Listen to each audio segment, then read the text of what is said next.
Design the life structure. The life structure mainly refers to the genes of all life forms. These genes, as with unexposed film, can be copied repeatedly. The genes of all life forms, the films, are different from each other. The genes of human are different from those of pigs. Those of cats are different from those of birds.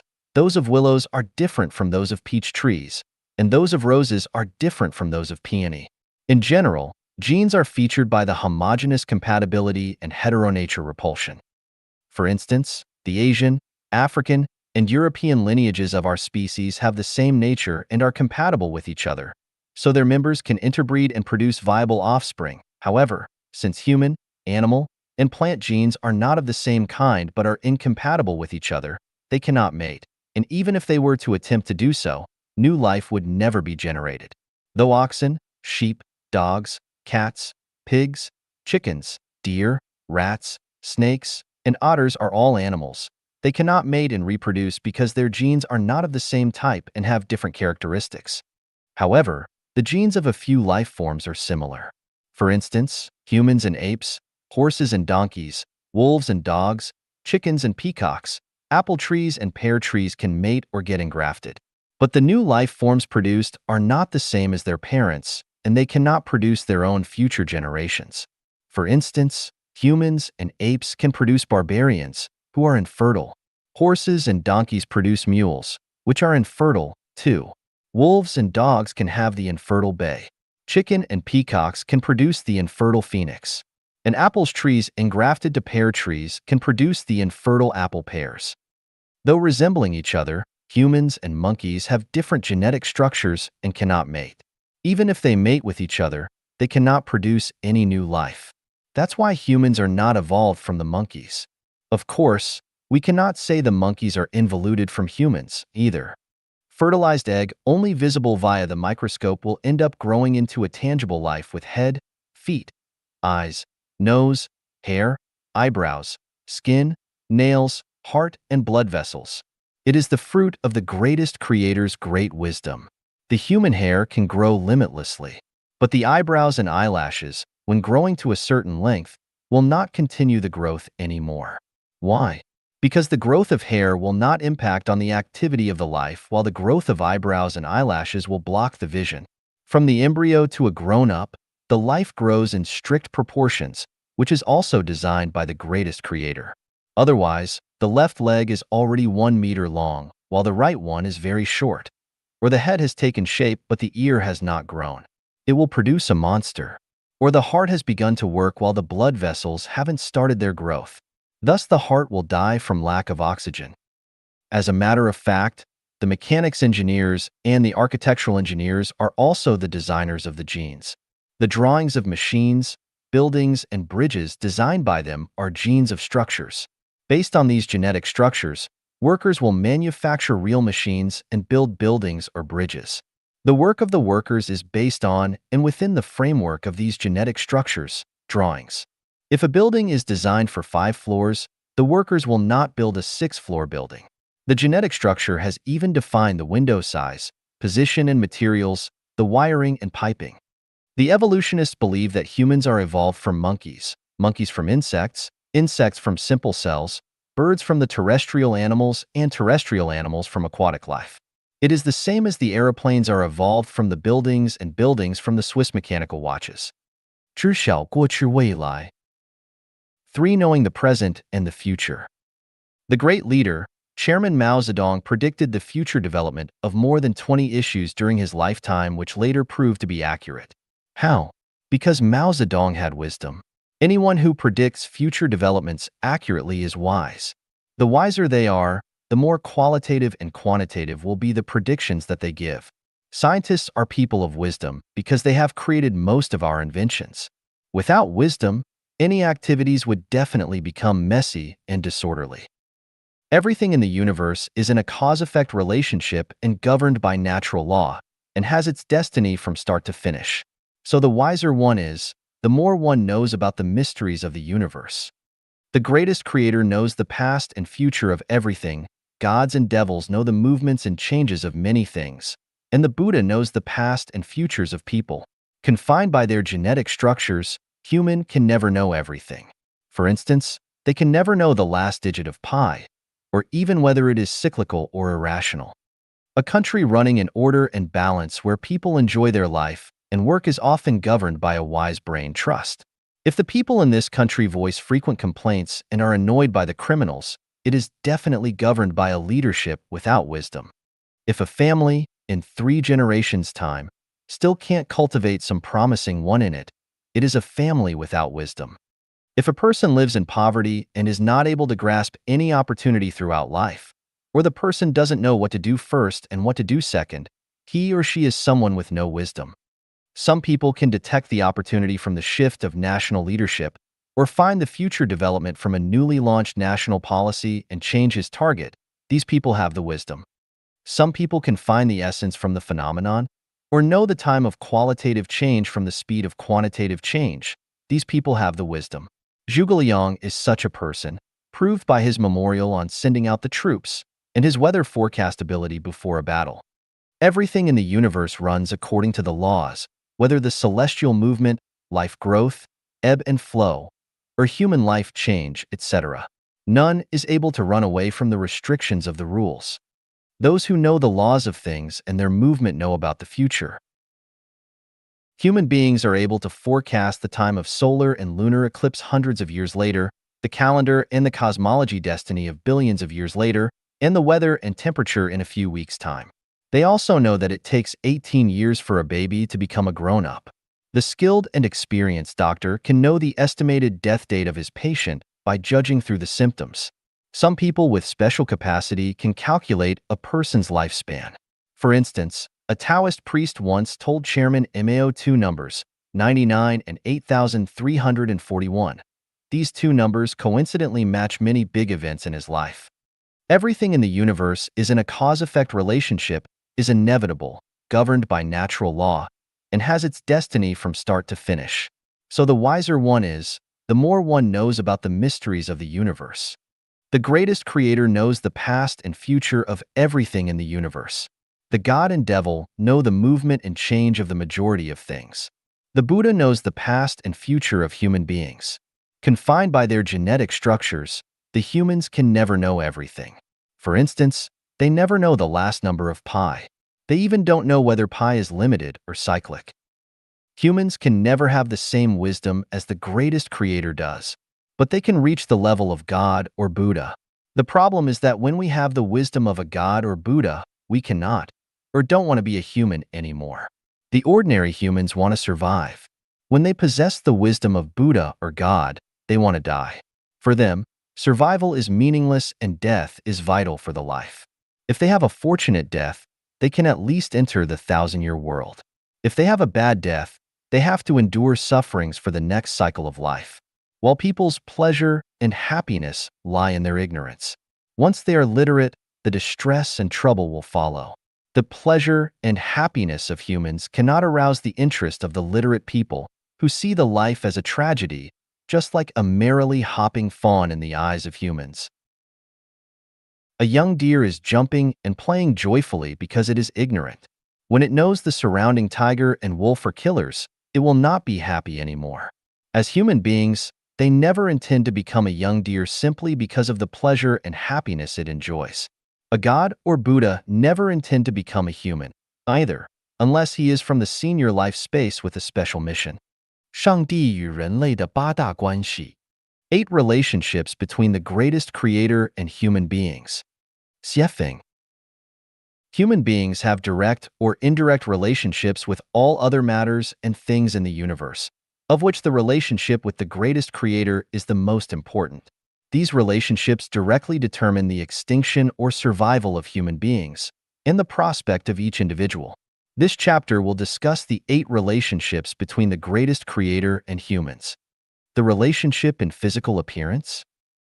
The greatest creator is amorphous and thus can be in any form.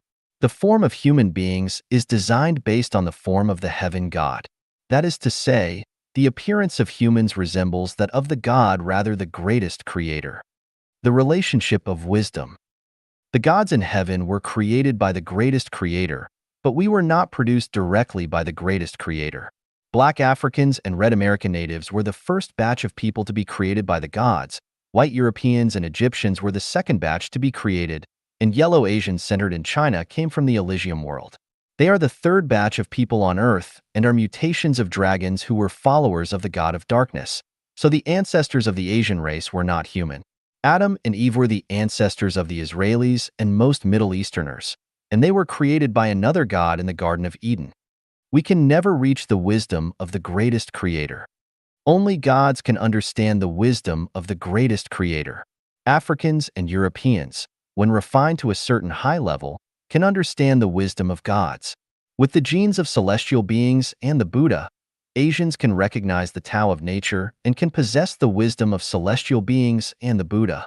Finally, Israelis and most Middle Easterners lie in between. Affiliation? The humans are not directly administered by the greatest creator. Instead, they are governed by the gods in the heaven. Humans are administered by one god. However, the relationship is often intervened and damaged by another god. Because the god world also follows the principle of unity of the opposites, these two gods are equal in power and strength, unable to beat the other side. So the mortal world can never reach the perfect state or maintain peace. The human heart is always seeking balance between good and evil, and beauty and ugly. For example, one god has created Adam and Eve, and the opposing god has planted a so-called wisdom tree in the Garden of Eden, alluring Adam and Eve to eat the fruit, which changed the genetic model of the thought of Adam and Eve. The God who created Adam and Eve knew about the evil intention of the other God and repeatedly told Adam and Eve not to eat the fruit on the wisdom tree. However, Adam and Eve failed to resist the temptation and were trapped by the other God. The God got angry and expelled Adam and Eve out of Eden. We call the God who genuinely cares for the human beings as the God of light, and the other God is the God of darkness. Jesus is the representative of the God of light, and Satan is that of the God of the darkness. The God of light is concerned about the future and destiny of the human beings. It cares about the life perfection of each individual person, hoping the humans can reach the freedom and happiness in their mind, and the freedom and pleasure in their flesh by pursuing the sincerity, kindness, and beauty. Fully aware of the position of the human beings in the competition between the God of light and the God of darkness, Sakyamuni has taught his followers to forsake the human life and seek surmounting to break away from the God of light and God of darkness and get into the Elysium world directly out of the samsara world. In surface, the God of darkness cares for the humans very much. He teaches people to pursue possessions, wealth, power, position, beauty, fame, success, ownership, and luxury life. In every means, the God of darkness keeps the people busy with the immediate interest so that they don't have enough time to have deep thinking. His purpose is to fail the plan of the God of light. In essence, the God of darkness doesn't care for the human beings at all. He is just distracting the people from the real-life purpose. The cause and effect relationship? Though not governing us directly, the greatest creator knows our present and futures clearly. He is also fully aware of the rivalry between the gods of light and of darkness.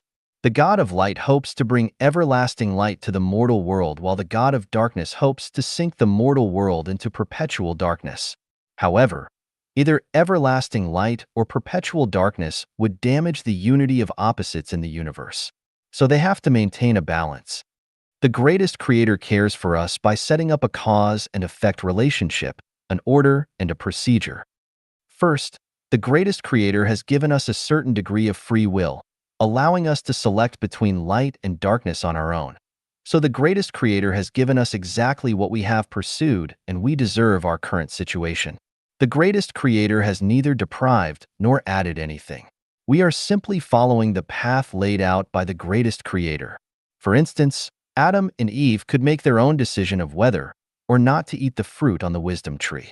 Had they not eaten it, they would have continued to enjoy their lives in Eden forever. But once they ate it, they were driven out of Eden and had to work hard to survive. We will be treated the same way that we treat others. The God will treat us the same way that we treat the God. We will receive for what we have paid.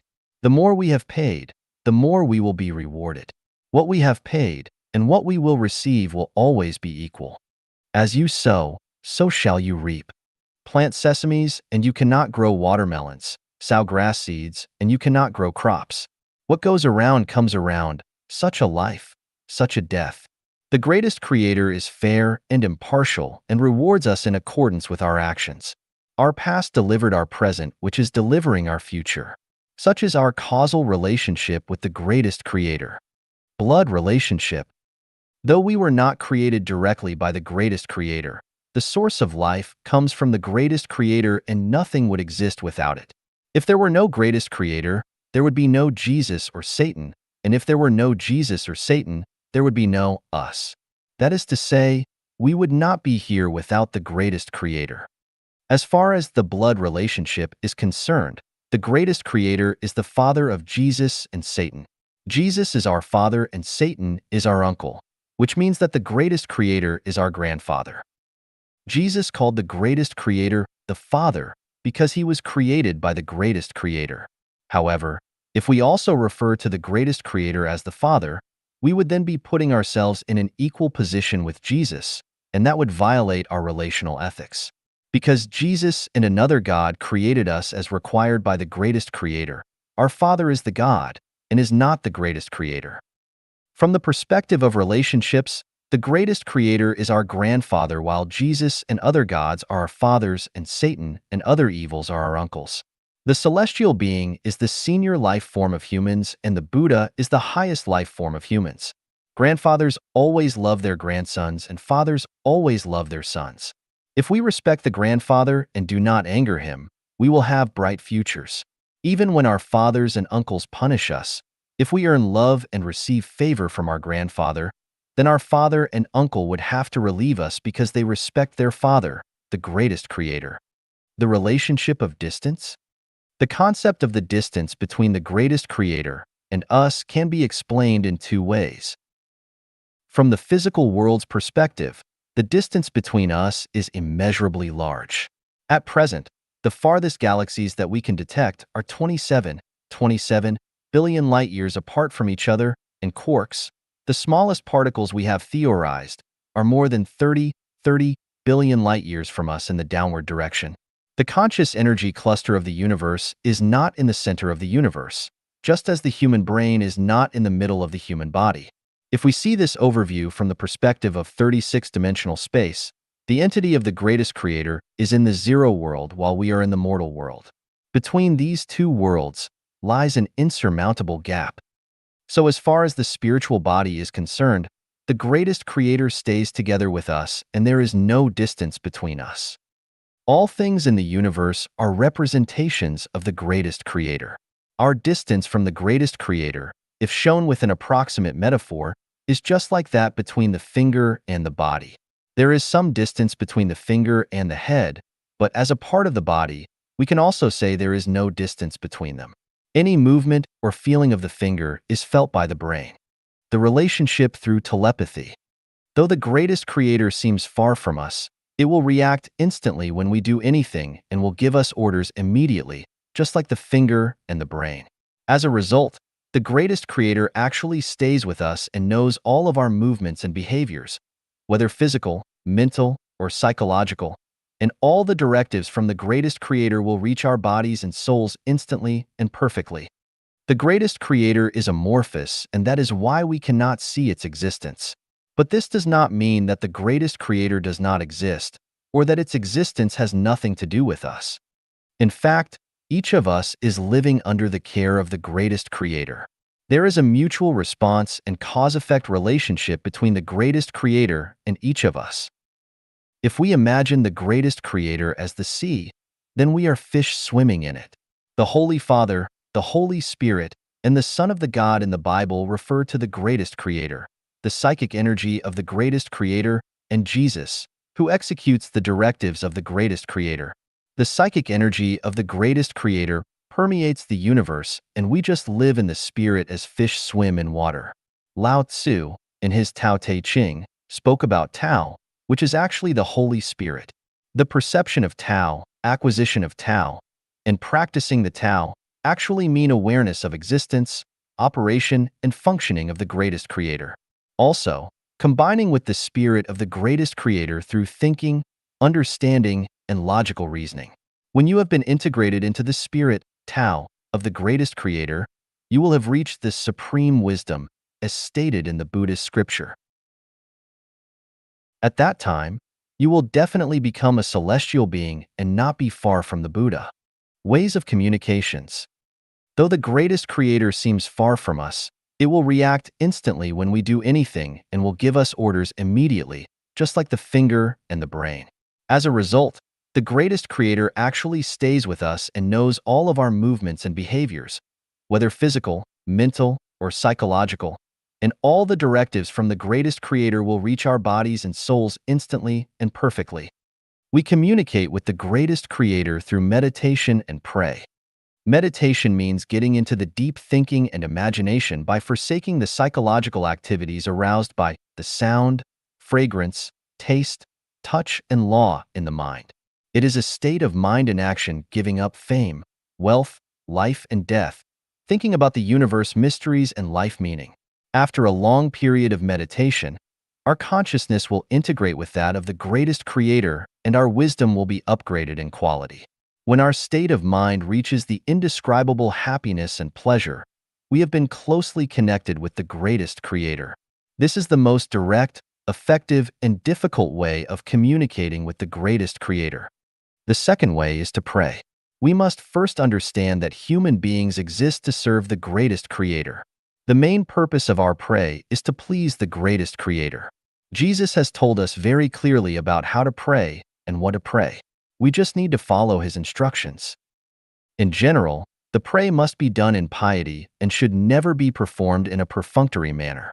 The content of the pray must be the gratitude to the greatest creator for its favor, mercy, and support, praise of the greatest creator's wisdom, supreme power and greatness, followed by your expression of the will to behave in the greatest creator's will without caring about your own success, failure, gain, or loss. Then you have to confess, earnestly, your sins and mistake, and ask for the forgiveness of the greatest creator. Finally, you should ask the greatest creator to steer you onto the right path so that your life can enter the higher life space in the next cycle of life. The pray is concluded by saying that our pray is done in the capacity of Jesus, the Father of human being in the heaven. 圣经宣扬的上帝不是真正的上帝. The God in the Bible, Old Testament, is not the genuine greatest creator. Xiefeng. First of all, we have to admit that the Bible is the accomplishment of the Ephraim which loyally records the Jewish history, explains the relationship between the God, devil, and human beings to the furthest degree, and gives the direction the human beings should take. The Bible, the Quran, the Buddhist scripture, and the Tao Te Ching are the eternal and effective treasures and collections of human wisdom, teaching us how to behave and develop into the higher level of life space. In the beginning, God created the heavens and the earth. The first sentence in the Bible did tell the truth. But the things covered by the cassock may not be the holy things. And the people wearing the sacred cassock may not be the abbot. The problem with the Bible is that the God it introduces is not the genuine greatest creator. We have known that the greatest creator has the 8 features. The greatest creator is unique and exclusive, amorphous, neutral, mysterious, impartial, merciful, supremely powerful, and intelligent. The wisdom of the greatest creator is revealed through its creation of universe order, designing of life program, and knowing of the past and the future. Then, does the God in the Bible have the above-mentioned 8 features? Let's explain this with examples. The betrayal of Adam and Eve.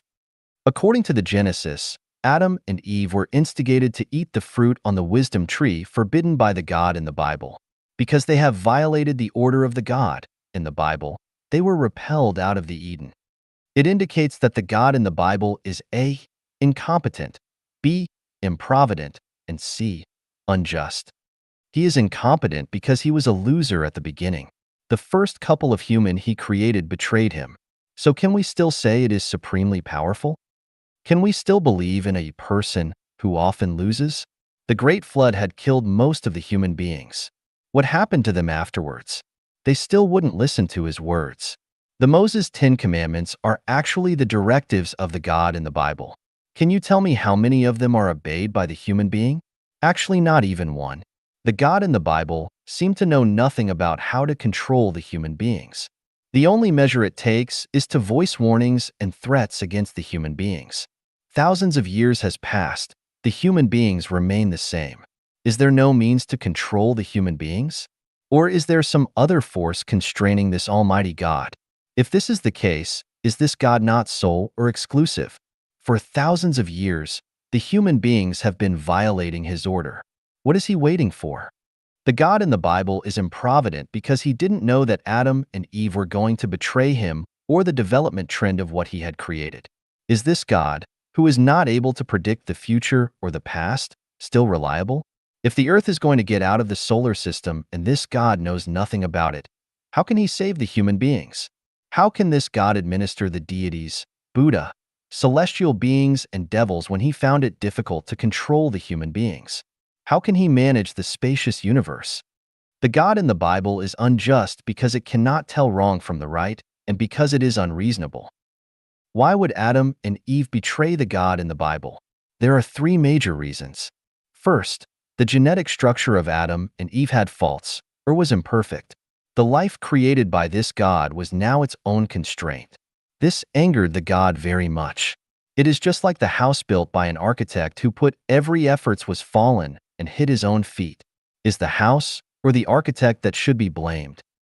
The second reason they betrayed is that they were instigated and seduced by the snake. Adam and Eve are humans while behind the snake was the devil Satan. The energy and wisdom of human beings can't match those of the devil. This God didn't punish the devil Satan. Instead, it imposed inflictions on Adam and Eve and drove them out of Eden. Is it fair? If a rapist raped an 8-year-old girl, would it be fair to blame the girl for her sexual organ and weakness instead of bringing justice to the rapist? The third reason of betrayal, which is also the most important one, is the damned wisdom tree that can tell the good and evil. Who has planted it in the Eden and why? It's just like putting a poisonous sweet on the dinner table for the kids. Or it's like playing the porn video for the young girls while teaching them to retain their innocence. Would a moral person do such a thing? Isn't this person who planted the wisdom tree in the Eden has caused the betrayal of Adam and Eve? Besides, does this God, who had created Adam and Eve, has other measures to take rather than driving Adam and Eve out of the Eden? Is it fair not to give them a second chance simply because they have made only one mistake? Does one mistake justify their lifelong sins? Jesus came to the mortal world to atone for the human being's sins. According to the Bible, all the people have their original sin. Where does the original sin come from? Actually, they are inherited from Adam and Eve, the ancestors of human beings, whose sins were formed because they had eaten the fruit on the damned wisdom tree. When we are born, we have the original sin inherited from Adam and Eve. The cross on our back was much too heavy. According to this logic, the son of a thief is always a thief, the son of a criminal is always a criminal, and the son of an emperor is always an emperor. That's why in ancient China, in the feudal period in particular, if a man committed crime, all his family members would be sentenced to death. Or, if a man attained the Tao, even his pets ascended to heaven. This also explains why the thrones can only be passed on to the next generations of royal families. This is because it complies with the logic in the Bible. If somebody has sins, the God in the Bible and the Satan signed first. Is it humanitarian to inflict on billions of humans throughout the history simply because of the wrongdoings of Adam and Eve? Why not executing Adam and Eve and creating a new pair of humans at the time? Is creating a new couple so difficult for the God in the Bible? All the people are born with sins. This is why each of us comes to the mortal world to endure the sufferings. But the sins are not inherited from our ancestors. They are made by our slaves in the previous cycle of life. If we don't have sins, we would all have become Buddha or celestial beings. 10 Plagues of Egypt. According to the Exodus, when Moses and Aaron, in the capacity of the God in the Bible, asked the Egyptian pharaoh to let the Israelis leave Egypt, they were refused. Consequently, the God in the Bible imposed 10 plagues on Egypt. 1. Plague of blood. The water of the Nile will be changed into blood. The fish in the Nile will die, and the river will stink. The Egyptians will not be able to drink its water. 2. Plague of frogs. The Nile will teem with frogs. They will come up into your palace and your bedroom and onto your bed, into the houses of your officials and on your people, and into your ovens and kneading troughs. The frogs will go up on you, and your people and all your officials. 3. Plague of lice. The dust of the ground became lice. Lice came upon men and animals. All the dust throughout the land of Egypt became lice. 4. Plague of flies. The houses of the Egyptians will be full of flies, and even the ground where they are. 5. Plague of livestock death. The fifth plague of Egypt was an epidemic disease which exterminated the Egyptian livestock, that is, horses, donkeys, camels, cattle, sheep, and goats. 6. Plague of boils. The sixth plague of Egypt was skin. The skin was a kind of skin disease, usually translated as boils. 7. Plague of hail. The seventh plague of Egypt was a destructive storm. 8. Plague of locusts. Locusts will devour what little you have left after the hail, including every tree that is growing in your fields. 9. Plague of darkness. Total darkness covered all Egypt for 3 days. 10. Death of the firstborn. The 10th and final plague of Egypt was the death of all firstborn in Egypt. No one escaped, from the lowest servant to Pharaoh's own firstborn son, including firstborn of livestock. It is understandable that the God punished Egypt because Egyptian Pharaoh wouldn't obey his order. However, it was unreasonable and went too far to kill the firstborn of all humans and animals in Egypt. You can punish the Egyptian Pharaoh for his disobedience. Why inflicting on the common people? Even worse, the God would kill the kids of the girl slaves working as donkeys in the lowest rank. Can we still say the God behaving like this merciful? It was behaving without humanitarianism, just like a devil. Even more abominable, the Pharaoh of Egypt wouldn't let the Israelis leave mainly because the God had hardened the Pharaoh's heart. Before the 10 plagues came, the God in the Bible had done something. According to 7:3 in the Exodus, Jehovah told Moses, "And I will harden Pharaoh's heart and multiply my signs and my wonders in the land of Egypt." It means the God in the Bible had prepared a trap for the Egyptians, trying to find an excuse for the following plagues. In Exodus 8:19, then the magicians said to Pharaoh, "This is the finger of God." But Pharaoh's heart was hardened, and he did not listen to them, as the Lord had said. In Exodus 9:35, and the heart of Pharaoh was hardened, neither would he let the children of Israel go, as the Lord had spoken by Moses. In Exodus 10:20, but the Lord hardened Pharaoh's heart, so that he would not let the children of Israel go. In Exodus 10:27, but the Lord hardened Pharaoh's heart, and he would not let them go. In Exodus 11:10, and Moses and Aaron did all these wonders before Pharaoh, and the Lord hardened Pharaoh's heart, so that he would not let the children of Israel go out of his land. It was the God in the Bible who let the Israelis leave Egypt, but it was the same God who had hardened the Pharaoh's heart and sparked the conflicts so that the Israelis couldn't leave Egypt easily. So what the God in the Bible was doing? It was encouraging the people to revolt while telling the authorities about the revolt and encouraging the government to oppress them mercilessly. Isn't such a person a schemer and two-faced? So is this the image of the greatest creator? The Israelis are the people of the covenant. The Bible has the Old Testament and the New Testament. The part telling what happened before Jesus was born was called the Old Testament, and the part telling things after Jesus was born was the New Testament. The Testament actually means agreement, covenant, and contract. The whole Bible is the agreement, covenant, and contract between the Israelis and the greatest creator. So here is a paradox. There are over 3,000 nations in the world, and why the God has established the testament with the Israelis? Does this mean the other nations are not the subjects of the God? If they are, why has the God only established the testament with the Israelis while neglecting all the other nations? If they are not, what's the origin of all the other nations? Are Adam and Eve only the ancestors of Israelis and not the other nations? The Israelis are created by the God. Does it mean the other nations are created by the devil? There are 1,656 years between the Genesis and the Great Flood. There are 857 years between the Great Flood and the Exodus. There are 396 years between the Exodus and the founding of the Israeli state. There are 510 years between the founding of the Israeli state and their captive to Babylon.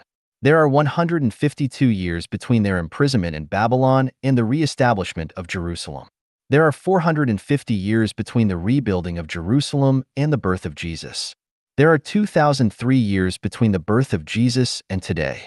So according to the Bible, the history of human beings is about 6,376 years. According to the Bible, there were only 8 people survive the great flood on the earth. They were the couple of Noah, their 3 sons, and their wives.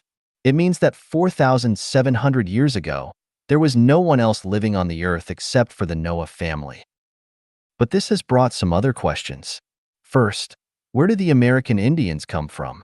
According to the theory of continental drift, America drifted away from the other continents. But it couldn't happen within 4,700 years of time. Then how the Noah family reached America from the Middle East? After the Great Flood, there were only 8 members in Noah family. It was impossible for them to get dispersed. Noah couldn't let one of his sons and his wife to cross the freezing Siberia and the Bering Strait to get to America. Second, where did the African blacks come from? From the perspective of genetics, the blacks, yellows, and whites have their separate ancestors. A couple of pure whites couldn't generate the blacks and yellows. Even the evolvement couldn't produce the blacks and yellows in 3,700 years of time. Besides, according to Darwin's evolutionary theory, the survival of the fittest, could the Israelis able to write the Bible evolve into the African blacks? The blacks are not the matches of Israelis in the intelligence, no matter how we exaggerate their abilities. Now let's come to the Chinese nation. The first Chinese king was born about 4,600 years ago. The story of Dayu's flood control happened about 4,200 years ago. It was impossible for the future generations of Noah to come to mainland China 100 years after the Great Flood. Even if they did it, how could they produce so many people who followed Dayu to control the flood? Where does the Chinese nation come from? Are the flood control by Dayu or just the Great Flood? From the perspective of the Bible, the biological evolutionary theory could never be accepted. But once we accepted the theory, it would deny the theory that the God created the human beings. But if we denied the evolutionary theory, there was no way to explain the origin of the blacks and yellows, and we can't say Adam and Eve are the common ancestors of all human beings. The story of Cain. The first child of Adam and Eve, after they were driven out of the Eden, was Cain, followed by Abel. And in process of time it came to pass that Cain brought of the fruit of the ground an offering unto the Lord. And Abel, he also brought of the firstlings of his flock and of the fat thereof. And the Lord had respect unto Abel and to his offering, but unto Cain and to his offering he had not respect. Out of jealousy, Cain killed his brother Abel. We want to ask the God in the Bible some questions. Why do you favor the offerings of Abel instead of those of Cain? Is Cain killing his brother Abel not your fault? If you had never favored one of them, how could it arouse the jealousy of Cain? Why the people created by you had so many troubles? Adam and Eve wouldn't follow your orders, and their kids killed each other. As the God, you don't have the ability to solve these problems? Or is it what you have designed? Cain was a murderer and deserved the punishment. But you told Cain, therefore whosoever slayeth Cain, vengeance shall be taken on him sevenfold. So what kind of the justice standard is it? It is hardly understandable not to levy the punishment on the criminal, but it is even more understandable to have revenge of sevenfold on those who would punish the criminal. Is it protecting the criminal? That's why the few thousand years of human history were full of blood, violence, and crime. The God in the Bible has been protecting the criminals. Therefore whosoever slayeth Cain, vengeance shall be taken on him sevenfold. Because Cain is a criminal, we can fully understand it as, therefore whosoever slayeth the criminal, vengeance shall be taken on him sevenfold. We can conclude we had better become criminals because the criminals are protected and the good men are not. The good men have the risk of being revenged sevenfold. The prophet and the dream. In the Bible, there are a large number of prophets and dreams. The prophets are the representatives of the God in the mortal world. They have unimaginable wisdom and power, which sink the average people with average wisdom into the mist. If someone says, I am a prophet, should we believe him or not? If we don't, we are standing against the God. If we do, how can we know the prophet is a fake or not? Now let's talk about the dreams. There are many dreams and dream analysis in the Bible, in particular in the Revelation. Of course, those who can analyze the dreams are all prophets, but they have also brought a lot of puzzles. First, has the prophet had the dream at all? No one could see his dream, and he could well compose some dreams and cheat us. If he really had the dream, was his analysis correct, or was he analyzing the dream on the reverse aspect? I want to ask the God in the Bible, in the Old Testament, you used to talk directly with the human beings. Then why you stopped doing so later? Are the Adam and Eve on other planets also disobeying your orders? Why would you warn the human beings in the form of dreams? Why not tell us the truth directly? Don't you have the ability to do so? Don't you have time? Don't you have some secret sorrow? I can give many other examples to state that the God in the Bible does not have the features of being unique and exclusive, amorphous, neutral, mysterious, impartial, supremely powerful, merciful, and wise as genuine greatest creator has. So we can affirm that the God in the Bible is not the genuine greatest creator. 翻译上帝的话语 Interpretation of the words of the greatest creator. Xiefeng. The greatest creator has never talked with human beings directly. The word of the greatest creator is hidden in the laws of nature. In a word, the word of the greatest creator is the Tao. To be specific, the greatest creator's speeches are the equations in physics, the molecular formula in chemistry, the formula in math, the structural formula in biology, and the cause-effect formula in life science. So only the great physicists, chemists, mathematicians, biologists, and doctors can interpret the greatest creator's speeches. The works such as Tao Te Ching, the Yellow Emperor's Book of Internal Medicine, and the Book of Supreme Senses are the interpretation of the greatest creator's speeches in the social life science. In human society, the successful people in all sectors have implemented the speeches of the greatest creator unintentionally because they have followed the movement laws of matters at the right time and the right place. The laws are the greatest creator's speeches, and the losers are those who have gone against the laws. The wealthy people, either in physical or mental aspect, are those who are willing to follow the laws. We can say they have understood the greatest creator's speeches. Those who are poor in physical or mental aspect have ignored the existence of the greatest creator and misunderstood the speeches. All those who are modest enough to receive the education can understand the greatest creator's words. Those who are stubborn, impatient, inflexible, or who wouldn't stay quiet to think, would violate the words. They are not reasonable or worthy of being saved. They are born to suffer. It needs the wisdom to interpret the greatest creator's words. Moreover, it needs thinking, understanding, peaceful mind, complete spiritual state, reverence to the greatest creator, respecting to Buddha and God, love for nature, life, and human beings. I would try to interpret some of the words of the greatest creator, earnestly request those learned and great recluses to point out my mistakes so that I can be corrected. I am the greatest creator, the supreme master of the universe, the leader of all gods, the cradle of life, the birthplace of wisdom, the original force of the universe, the energy center of the supermaterial world, the stream in the desert and the beacon in the mist. I am almighty, ubiquitous, impeccable, and perceptive. I have prepared the 1,000-year world, 10,000-year world, and Elysium world for those who revering me. The worlds are perfect where you don't have to worry about shelter, food, necessities, illness, old age, death, or disasters. You can enjoy the life completely. So you should take my path. I have also prepared the lower world for those who ignore me, abuse me, desecrate me, or betray me. In the lower worlds, which include the hell, frozen layer, and flaming layer, you will be tortured and punished for what you have done. So you should give up evil and return to good, begging me to forgive your sins. Your life is short, so you can't afford to waste your valuable life on some meaningless things. You should give priority to the pursuit me. I will show up when you pursue me. You knock on my door, and I will open it for you. Everything you have seen is just the flash in the pan. The truth is hidden on the other side of what you have seen, and you have to seek the truth on your own. Everything you possess in the mortal world will never bring you the genuine happiness or pleasure.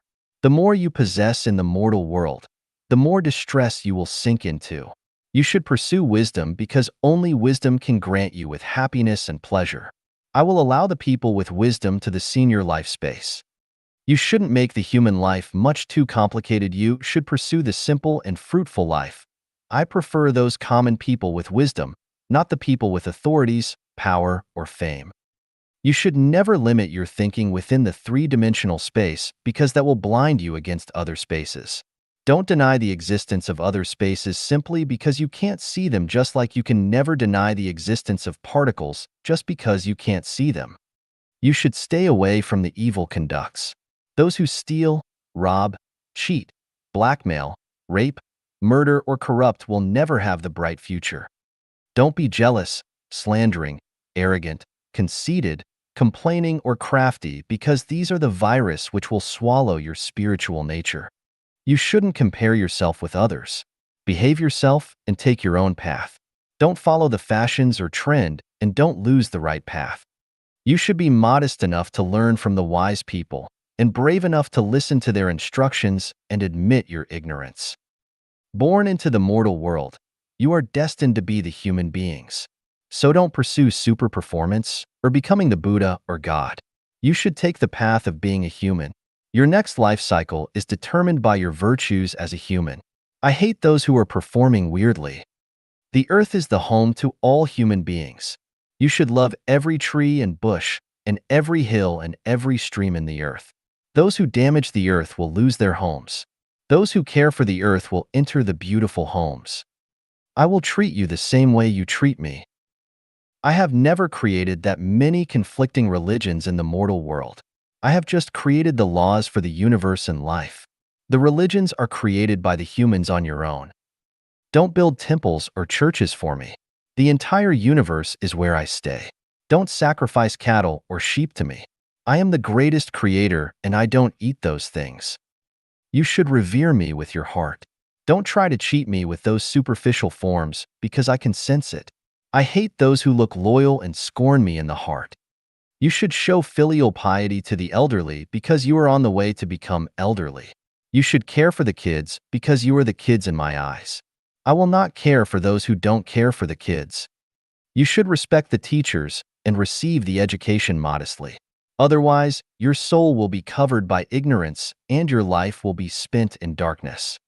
You should obey the laws and regulations and respect your kings and emperors. The laws are everywhere in the universe and you shouldn't be outlaws. The right of being a human is granted by me. You should retain the right and fight against those who try to deprive you of the right. You should behave yourself as humans and never act as fawning as a dog. You help yourselves and I will help you. You give up and I will forsake you. The population on the earth is much too large. You must learn to control the population and can't reproduce freely like animals. Otherwise, I will inflict the plagues on you. This is my warning and be serious with it. Don't blame me for being cruel. You should seek me actively and take my path. If you neglect my existence and act reckless as you wish, the plagues will be imposed on you at any time. Hold my hands firmly. Look forward to the corrections from those who have understood the greatest creator. You will see clear paradise scenes. Stay and study in life. Genuine will a new life begin. Faraway mountains are fresh and green. Take a broad view and you will see. 给东海一宵讲上帝. Preaching the greatest creator to Donghai Xiao. Xiefeng. The Confucianists revere the heaven, calling it as the heaven, the imperial heaven, or the elderly heaven lord. They admit the existence of the power beyond humans and the existence of God. Such recognition is not prompted by the sudden impulse or the education from a certain master. Instead, it comes from the life and life experience of billions of people. We can go to a few elderly people above 60 years old and ask them, "Do you believe such heaven lord above everything?" I am sure at least half of them will admit the existence of the heaven lord. This heaven, imperial heaven, or elderly heaven lord, is the greatest creator. If you observe the performance of a CNC machine, what feeling do you have? You will find it working accurately and conscientiously. Now, do you believe it is the natural attribute of the machines, or believe someone behind is operating this machine? Well, I will give you an example. The honeycomb is a hexagonal cylinder, the bottom of which are three rhombuses of the same size with the obtuse angle at 109.028 foot and the acute angle at 70.032. So why do they have such angles? According to the calculations by the scientists, only such angles can save the materials to the largest degree. Now I want to ask, is it because the bees are clever or because some force behind the bees is manipulating them, just like someone behind the CNC machine is operating them? I have listed dozens of the examples in the chapter of the greatest creator. With these facts, would you still deny the existence of the greatest creator? Everything has its origin. And where is the origin? All things are moving. And where is the driving force? Everything has psychic energy. And where is the psychic energy? Everything exists for a purpose. And what is the ultimate purpose? Life has different levels. What is the highest level of life? Can you say the highest level of life is Donghai Xiao, the Yi or the movement laws of universe are made by the Yi? All things sense each, and there is a terminal for the sensing. Where is this terminal? Can you say all the computers in the world are connected to the internet, and the terminal is on the computer of the Yi? Do you still want to deny the greatest creator? Of course, you can say everything is formed naturally. Then can you explain to us what is called naturally and how it produces the things and their movement procedures in the universe? You have to reveal the whole process in strict logics. You can't just raise your head and say, it is natural. I just don't admit the existence of the greatest creator. I want to see what you can do with me.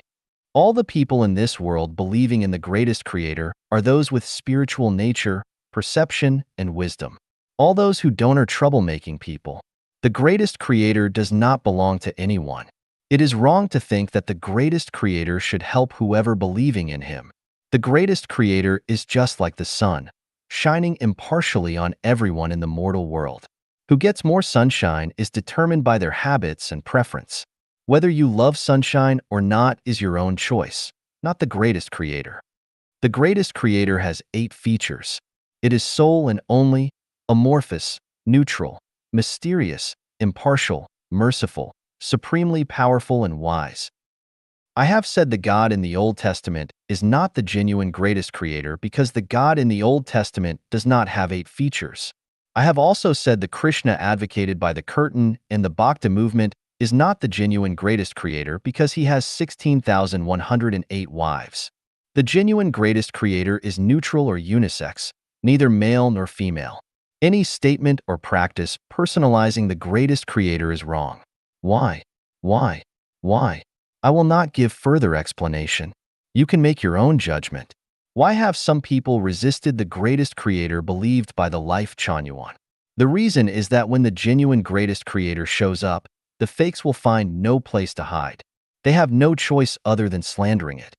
After all, I do not expect you to believe in the greatest creator overnight. But I do hope you are not hurried to deny it. Instead, you should spend your whole life proving it. So long as you can exclaim, I will not regret to die in the evening if I learned in the morning. 人体的奥妙证明上帝存在的例证. The secret of human bodies examples proving the existence of the greatest creator. 说风. Though the modern medicine has limited knowledge of human bodies, what we have known is enough for us to admire the excellent human body structure and functions. Each system and organ in the human body is designed by the greatest creator. Even those trivial body parts have great functions. For example, there are several types of hairs on human bodies with distinct forms and functions. The head hair is designed to protect and beautify the head. It can grow long, according to the Bible, but if a woman has long hair, it is a glory to her, for her hair is given her for a covering. The eyebrows can divert sweat and rain, preventing them into the eyes. That's why they are lined above the 2 eyes. Eyelashes can prevent the dust and other things from entering the eyes. That's why they are lined on the sides of the eyelids. Also, they stand forward in a special curve because it wouldn't hinder the eyesight or pierce into the eyes when closing the eyes. If the eyebrows and eyelashes are too long, they will hinder the eyesight. That's why they wouldn't grow as long as the hair or beards. The nasal hairs can filter the inhaled air. That's why they grow inside the nostril and stand sideways and outwards. If they stand inwards, the other things will find it easy to come into the nostrils and difficult to go out. The armpit hairs can prevent the partial friction and help the sweat evaporate. Without the armpit hairs, we have to raise our arms. Otherwise, the skin under the arm will become inflamed because of the friction and moist. Required by the function, the armpit hairs cannot grow as long as the head hairs or as short as the eyebrows. Besides, they are soft and curving. If they are rigid and coarse, they will hurt the skin. And cilia grow on the intestinal epithelium. The cilia grow downward and vibrate together. The vibrating waves move downward from upward to help move down the intestinal contents. Cilia also grow on the airway and bronchus epithelium. However, they grow and vibrate in the opposite direction as those on the intestinal epithelium. Only in this way can they move the sputum upward to the throat and spit them. If they grow downward, the airway and bronchus would get stuck by the sputum and the humans would die from it. Now I wish to take two simple reflections of human bodies as an example. When foreign matters enter the nostrils or airways, they will arouse two protective reflections, sneeze or cough, which is designed to repel the foreign matters. But due to different situation, these two reflections differ in their approaches. The foreign matters in the nostrils are not urgent, so the sneeze reflection can be prepared in a composed way. First, inhale slowly. Open the mouth, and the soft place move upward to block the nostril. Then breathe in enough air through the mouth, and the pleural body contracts sharply to emit the air in the lungs quickly. When the emitting reaches its peak, the tongue rises abruptly to block the mouth to repel the air to go out swiftly through the nostrils. In this way, the foreign matters in the nostrils are driven out. However, if the foreign matters enter the airway, it is an emergent situation. If the foreign matters are not driven out timely, the life will be put at risk. The inhaling is strictly forbidden because it will make the foreign matters go deeper and cause suffocation. So the cough doesn't include the inhaling. Instead, the glottis closes immediately. At the same time, the pleural body contracts suddenly and adds the lung air pressure extremely. When the pressure is at its strongest point, the glottis opens suddenly and the lung air sends out explosively, compelling the foreign matters in the airway to the throat via the glottis. At this time, the soft place rises to block the nostrils. The foreign matters are spit out through the mouth.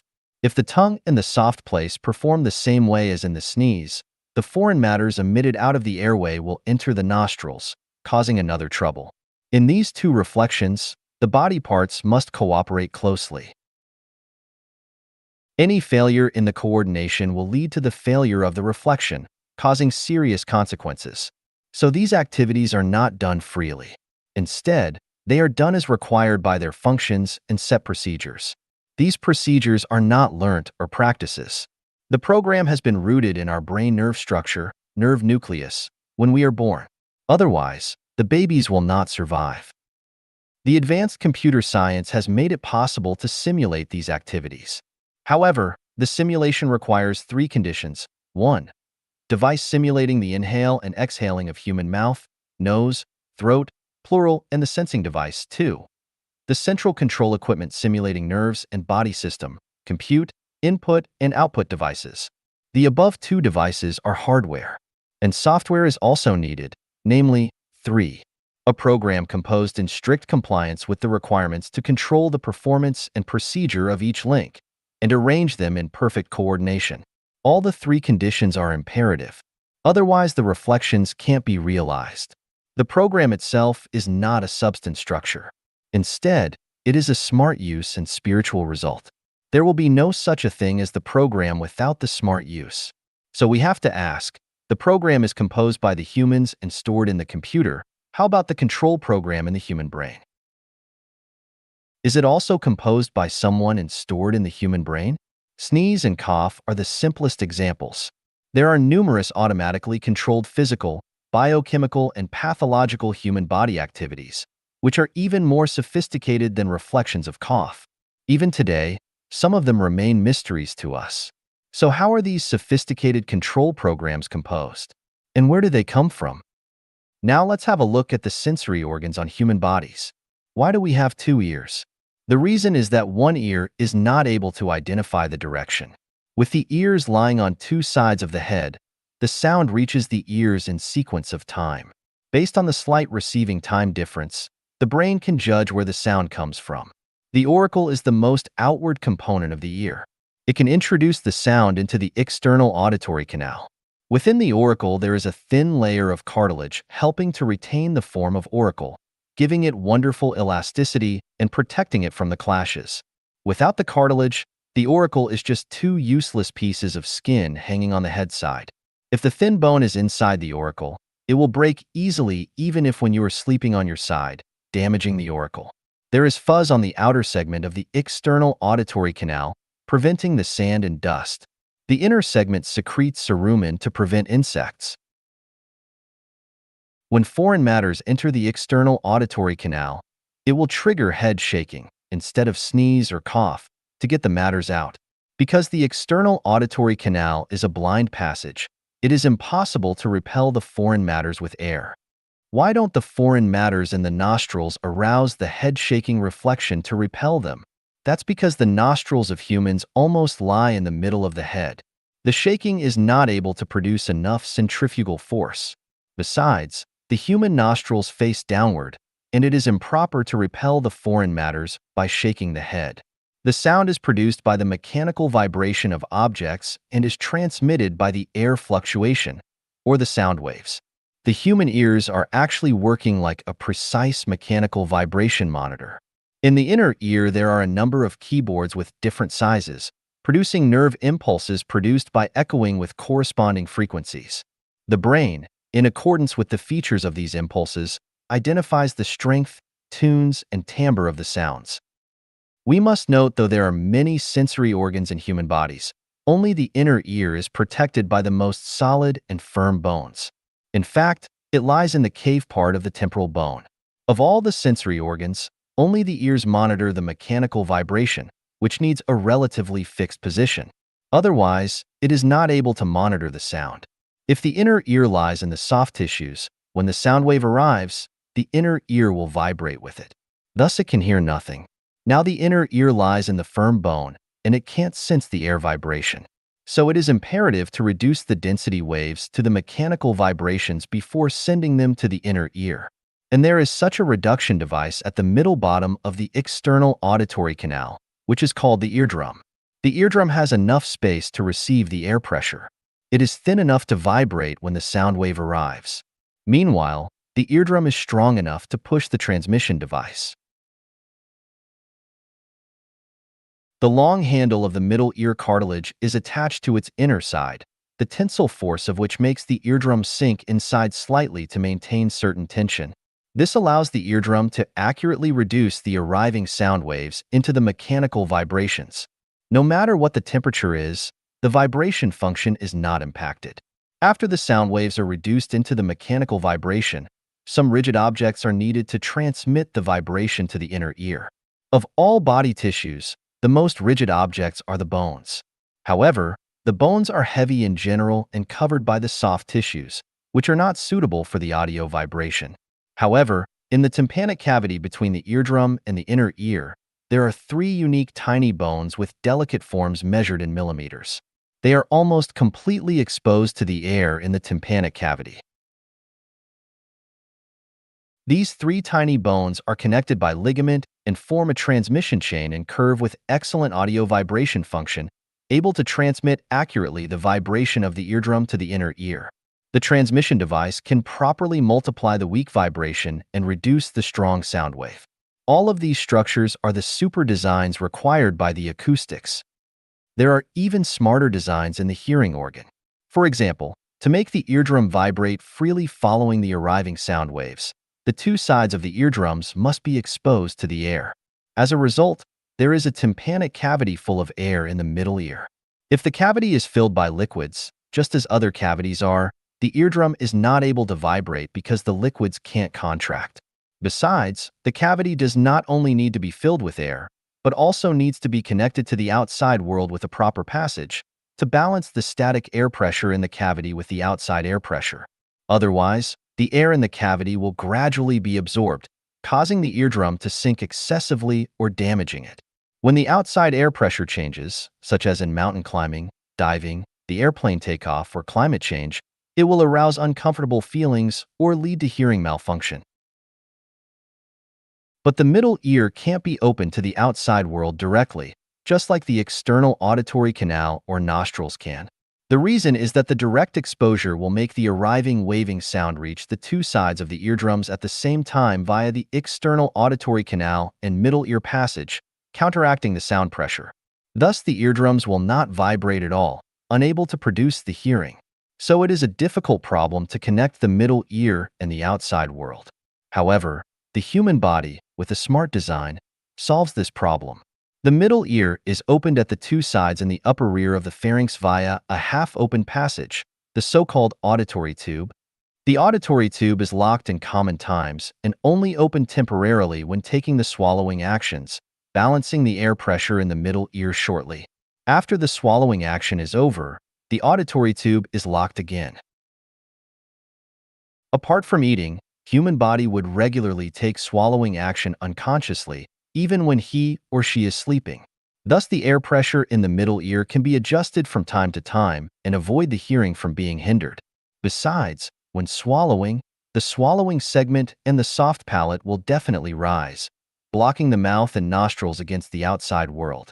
So on the moment when the ear and throat are opened shortly, though the air in the throat can enter the middle ear, the sound waves from the outside world are blocked against the middle ear. As a result, the hearing will not be interfered and can receive the outside sound and voice. Only the throat in the body can meet the special demand of the hearing organs. The throat is originally designed as part of the digestion and breathing system. It does not belong to sensory system. However, it can cooperate so smartly with the hearing organs. We have to admire the extremely delicate body-wise design. The vestibule in the inner ear controls the balance of the body. In the vestibule, there are three semicircular canals. When the body loses balance, the mutually vertical semicircular canals produce the balance impulse, which triggers the corresponding reflection via the balance center in the medulla brain.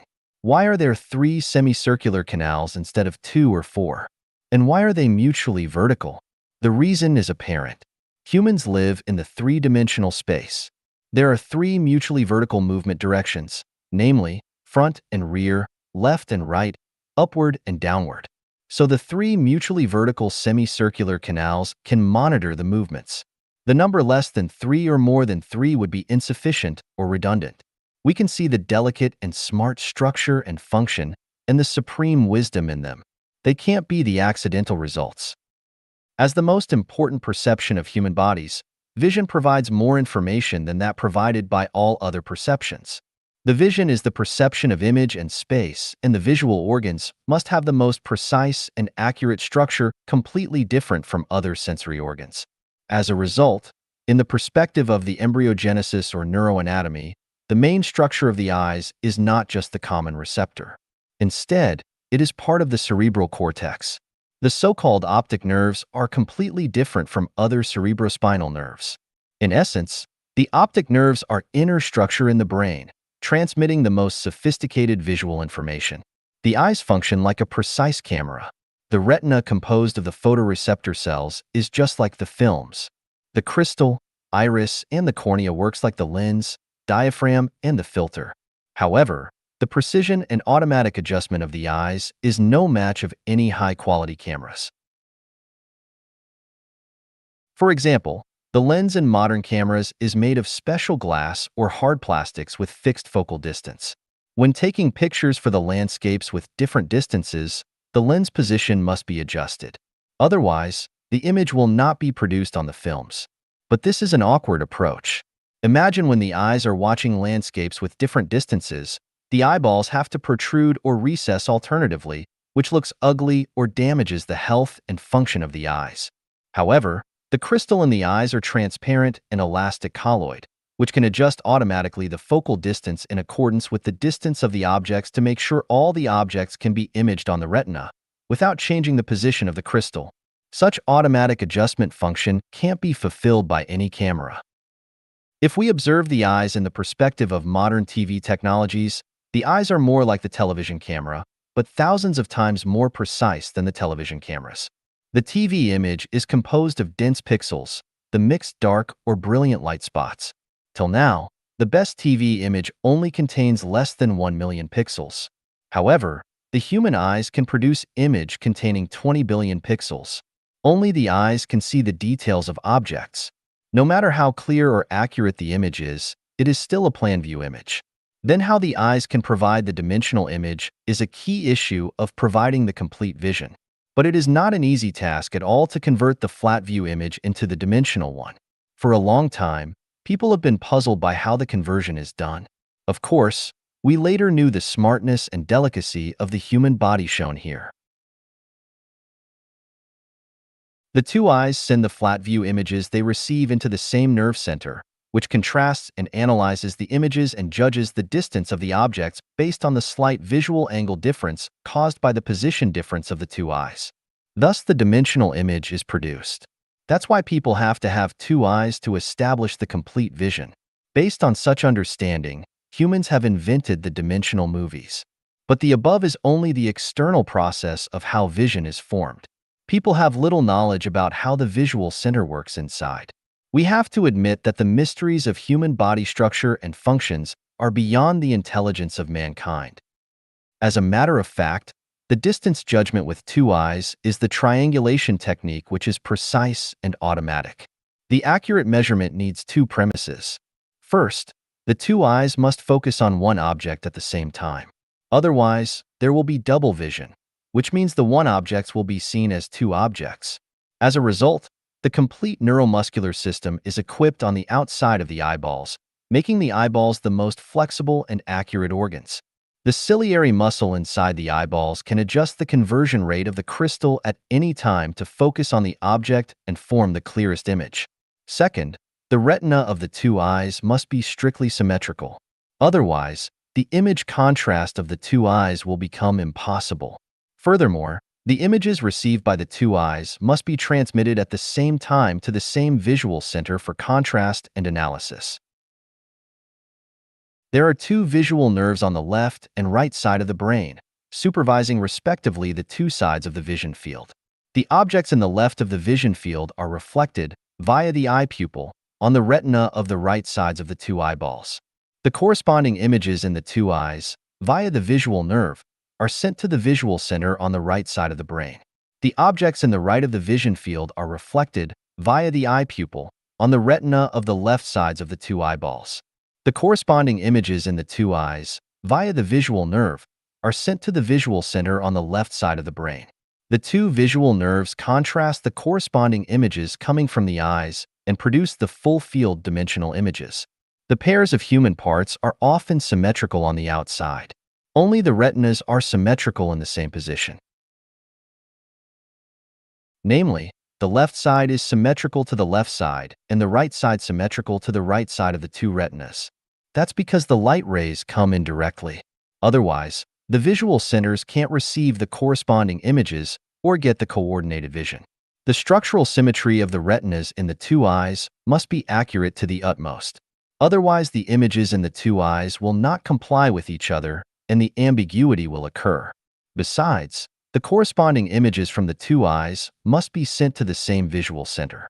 Thus, the optic nerves must have the corresponding special structure to realize the cross-transmission of the images.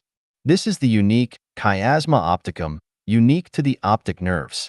This function is not possessed by any other nervus cerebrospinalis because they don't handle the information of images and space.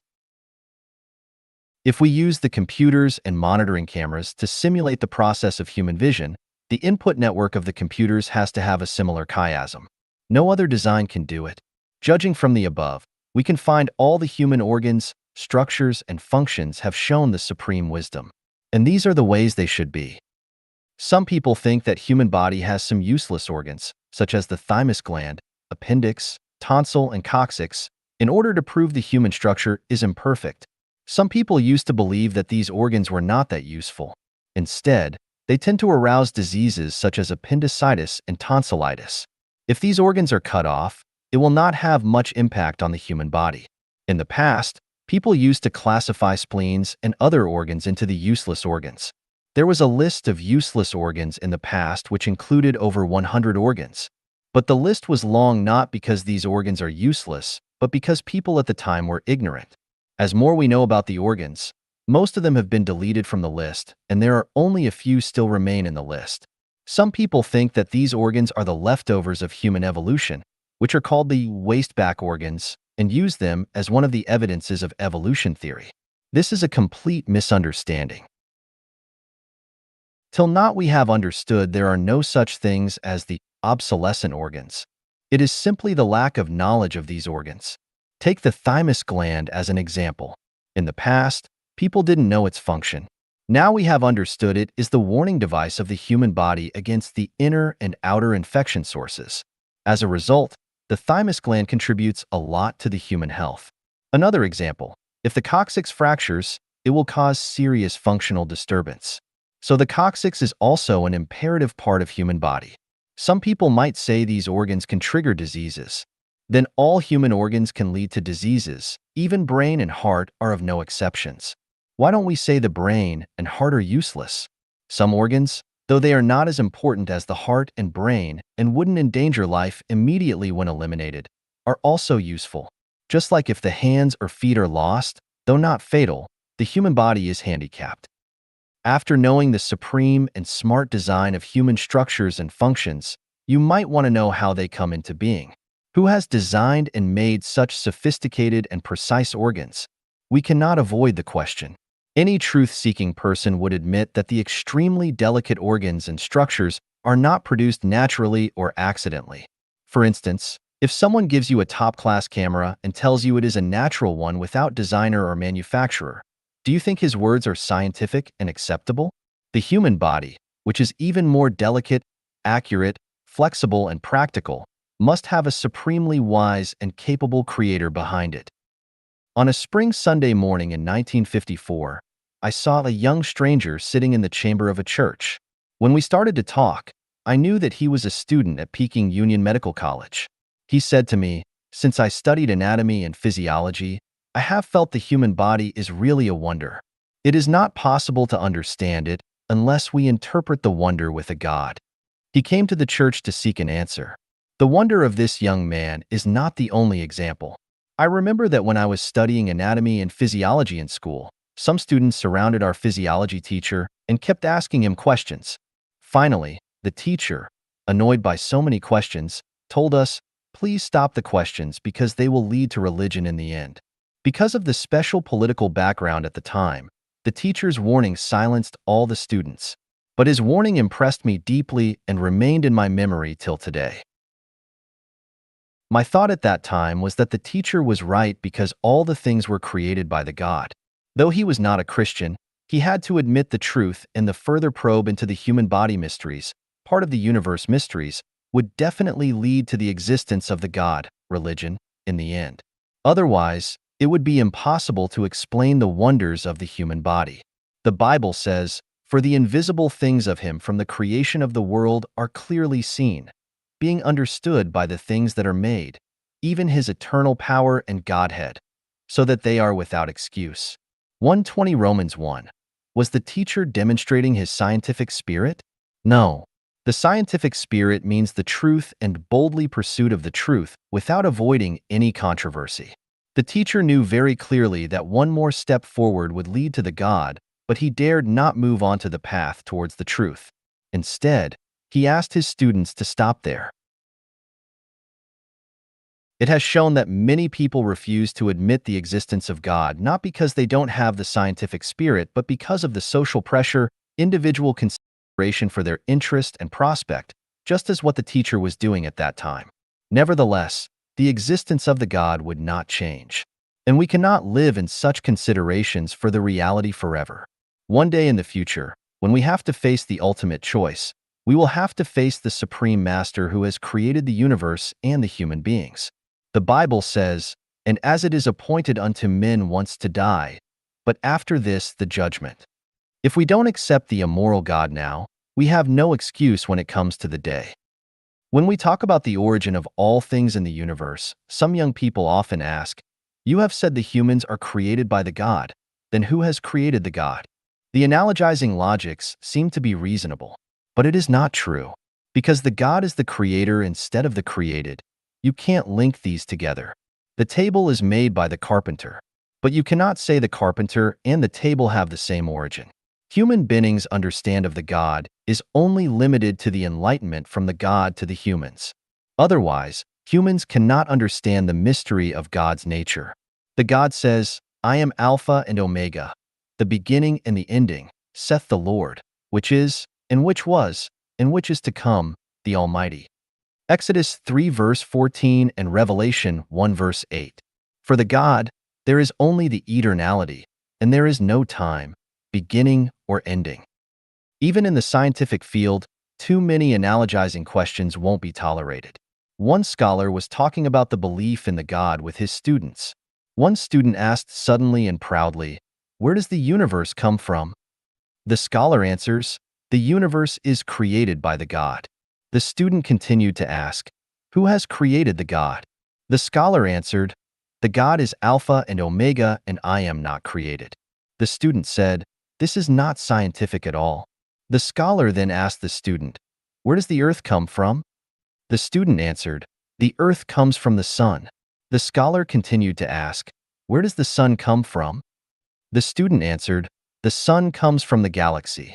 The scholar asked again, "Where does the galaxy come from?" The student hesitated and answered, "The galaxy comes from the nature." The scholar continued to ask, "Where does the nature come from?" The student couldn't answer this question and said in anger, "The nature is the nature and comes naturally." The scholar then laughed, "This is not scientific at all." So we can conclude that the scientific answers are not scientific. Another example is that the sciences tell people that substances are composed of the molecules. Then what are the molecules composed of? The molecules are composed of the atoms. But what are the atoms composed of? They are composed of the electrons, protons, and neutrons. Then what are the electrons, protons, and neutrons composed of? Till now, we cannot find an answer to this question. The atomic physicists are now working hard to find the elementary particle. They are called basic particles because the scientists don't expect the substances to be divided limitlessly. So they believe that one day they will find the ultimate component, the elementary particle. Of course, the scientists will not ask such question of, what is something composed of? This is the extremity and everything ends here. The materialists claim that the universe is limitless and that the materials are eternal and can be divided limitlessly, etc. They are simply the groundless conclusion of the philosophers. And there is an extremity in their logics, the materials. They say that the materials are alpha and omega, but can't tell where the materials come from. Now let's have a look at the math. All numbers come from 1, followed by 2, 3. You can't ask what the 1 is because 1 is 1, and not other numbers. It means that 1 is the origin of all numbers. The greatest creator has created all things, and the greatest creator is the origin of them. It will be meaningless to ask where the greatest creator comes from. 上帝在意志体现自然规律肯法则中。The will of the greatest creator is reflected in the laws and rules of nature. Xiefeng, May 192015. Translated by Transin and edited by Kayer. Tao is the integration of all the rules and laws of the universe and is the consciousness of the greatest creator. Therefore, the will of the greatest creator is reflected in the laws and rules of nature. If our thoughts, words, and deeds comply with the laws and rules of nature, then we will be rewarded by the greatest creator. But if they are against them, then we will be punished. Ultimate Tao cannot be reached by active pursuit.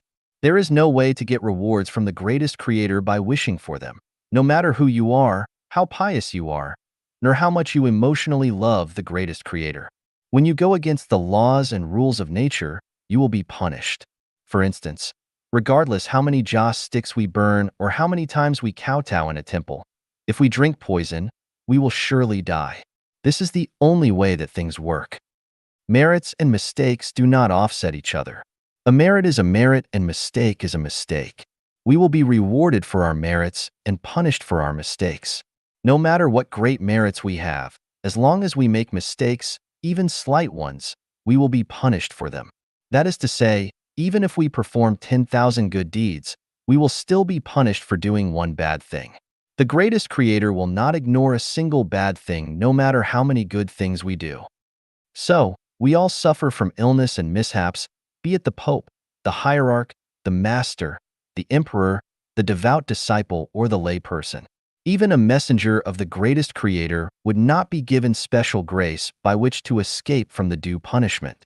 Just do not assume that you will be saved from the consequences of your mistakes by following the greatest creator and taking his way. Therefore, the most difficult thing is to ascend to a higher space of life by self-refinery and self-improvement because it is rigorous, meticulous, precise, and non-emotional. For instance, if the standard for a mortal to ascend to immortality is 100 points, then 99 points would never be enough. It is just like the 81 hardships experienced by Monk Tang. Not one single hardship could be missed in order for him to succeed. Therefore, we must remember that when we encounter sorrows, setbacks, and failures, they are hardships that we must traverse. This is karma. The sin we sow can only be dispelled by reaping a painful consequence. There is no alternative. Of course, we should never doubt the justice and mercy of the greatest creator.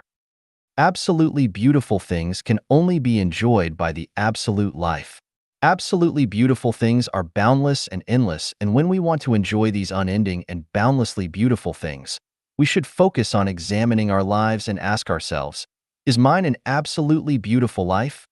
If not, we should focus our self-refinery and self-improvement on improving our quality of life, rather than on absolutely beautiful things. When our quality of life reaches the absolutely beautiful realm, then absolutely beautiful things will come to us. Let us bear all the miseries, frustration, and suffering with delight and march firmly toward the perfection and beautification of life. Merits and mistakes cannot be offset. The will of the greatest creator is reflected by the laws and rules of nature. Let us strictly follow these rules and laws of nature and trek and climb, step by step, to the highest realm of life. 上帝在哪里？如何敬畏上帝? Where is and how do we revere the greatest creator? Xiefeng. August 12011. Translated by Transin and edited by Care. The greatest creator is the most mysterious, most holy, most incredible, and most supreme supernatural entity in existence. But where is the greatest creator? The universe is big beyond our imagination. Our Earth universe alone contains 3,000 great worlds, each of which contains 3,000 medium worlds. Each of those contain 3,000 small worlds, and this Earth universe is just a speck of dust in a much greater universe. This universe has 20 parallel worlds within 36-dimensional space. Where does the greatest creator reside in such a vast universe? The matter of the greatest creator is in the zero world of the 36-dimensional space. And the zero world is the node, the 0 point that consists of the 20 parallel worlds, namely the 0 point of the geometric XYZ number axis. This 0 point connects with the 20 parallel worlds and is the command center of the universe as our brains and central nervous systems are to our bodies. Everything in the universe is a manifestation of the consciousness of the greatest creator, which is Tao. It is like everything created on the earth is a manifestation of human consciousness except for the natural material. The constitutional law is the embodiment of the collective consciousness of all people. It can be said that human consciousness is the constitutional law. Tao is the spirit of the greatest creator, and all things run in Tao and are ultimately dominated by it. Therefore, all things are of the spirit of the greatest creator. That is, all things have spirit. Thus, we conclude that the matter of the greatest creator is in the zero world, but the spirit of the greatest creator is in all things, just as Chinese President Hu Jintao's body is in Zhongnanhai in Beijing, but his reach extends throughout China. Since the matter of the greatest creator is in the zero world, then we can never see the true face of the greatest creator, because we can never reach the zero world. Since we can never see the true face of the greatest creator, then how can we feel the presence of and know the will of the greatest creator? We can know and understand it by the things we hear, see, taste, smell, touch, feel, and experience around us. Since the spirit of the greatest creator is in all things throughout the universe, then all things contain the will of the greatest creator. We can know and experience the greatest creator and learn the will of the greatest creator through all things in the universe. This means that all things are the discourse of the greatest creator, and all the changes we sense are the monologue of the greatest creator within us. From things changing, we can know what the greatest creator wants us to do and how we must do it. For instance, a healthy person with a headache is not a normal situation. They are either overstressed by thinking, have high blood pressure or fever, or something similar. The headache would clearly indicate a need to change their daily diet and lifestyle, or a normal physiological order would not be maintained. Another example is that when phenomena such as droughts, floods, plagues, earthquakes, and extreme temperatures become frequent occurrences, something is clearly wrong with our production and lifestyle. The greatest creator clearly informs us that we need to change our lifestyle or face even greater disasters and catastrophes. It is as if a country or region experiences frequent riots and hunger. That would indicate a problem with the management of the area and that the management mode needs to be changed, or it will lead to vicious cycles until the regime is overthrown. It is the same with a family. Frequent quarrels would show that something is wrong with the survival order of the family and it is time to dissolve it. Were this phenomenon to occur in most families around the globe, something would be wrong with the survival mode and lifestyle of the family system, and it would need to be broken up, or people's pains and troubles would never end and would lead to self-destruction. The greatest creator is everywhere. I see the greatest creator everywhere and all the time, from the changing weather, the blooming flowers, the mature fruits, the moving of bees' nests, the bellies of pregnant women, the wedding nights, the gurgling water, and the texture of shells from my own eyes, witnessing the transformations through time. As long as we open our spiritual perception, we can see the greatest creator everywhere and at any time. This leads to an appalling question: how can we revere the greatest creator? Reverence of the greatest creator is not a concept that can be taken as a pet phrase. We need to revere the greatest creator in our daily words and deeds in a concrete manner. Revering all things is to revere the greatest creator. When I am faced with a stem of grass, an insect, a thing, or a person, I can see the greatest creator looking right back at me through it, or him or her. If I react correctly, I will go to heaven, but if I react incorrectly, I will go to hell. From this, I find a law. If a person shows their sincere, kind, beautiful, loving, faithful, and honest consciousness to all things, they will develop to betterment and go to heaven. If not, they will have ugliness and go to hell. Readers can decide whether my conclusion above is true or not, but I do not believe that you will come up with any other conclusion. 走上帝之道者都有一个美好未来. All those who follow the way of the greatest creator will have a wonderful future. 说风 February 12, 2011. As the messenger of the greatest creator, I can offer you the most reliable guarantee that all those who follow the way of the greatest creator will secure a wonderful future and will enjoy the infinite pleasure of life in the kingdom of the greatest creator. The long-enduring Life-Chanyuan era, 1,000-year world, 10,000-year world, the Elysium world and its celestial island continent. This is the unchangeable law. The combination of sperms and eggs gives birth to the carrier of life. The combination of seeds with suitable soil will make the seeds germinate, grow, flower, and bear fruits. The South Pole and North Pole of magnets are attracted to each other. The simultaneous intake of vitamin C and shrimps will cause the formation of arsenic in the body and make a person die of bleeding. Velocity multiplied by time is the distance covered. If an object reaches a speed of 11.2 kilometers per second, it can escape the gravitation force of the Earth, and if it reaches a speed of 16.7 kilometers per second, it can fly out of the solar system. The still water without the infusion of running water will stink from putridity and eventually dries up. The reaction between copper oxide and dilute sulfuric acid will result in copper sulfate and water. In Euclidean geometry, the angles of a triangle adds up to 180 degrees. On the Earth, one will return to the starting point if he keeps going forward by following a certain longitude or latitude. Water will turn into ice at 0 degrees Celsius. These and many other laws are necessary rules to be obeyed. We will reach any place that our footsteps guide us to. If we break laws, we may end up in prison. In autumn, we will harvest what we have sowed in the fertile soil in spring. According to the principle of gravity and attraction, kind actions and kind ideas will beget good results, while evil actions and evil intentions will incur evil consequences. If you chase the sun, you can escape from darkness. If you chase darkness, you can hardly see light. A man is known by his friends. He who is unjust is doomed to destruction. One will get intoxicated if he drinks too much, and will have a bulging stomach if he eats too much. A mountain dweller knows well the twittering of birds, and a fisherman has a good knowledge of fishes. Worship Buddha, and you will acquire the Buddhahood. Seek the way of immortality, and you will attain the spiritual state of a celestial being. The buildup of quantitative changes will result in qualitative changes once the critical point is surpassed. For anything, emergence and disappearance and life and death exist in unity of opposites. Each flower is a Bodhi,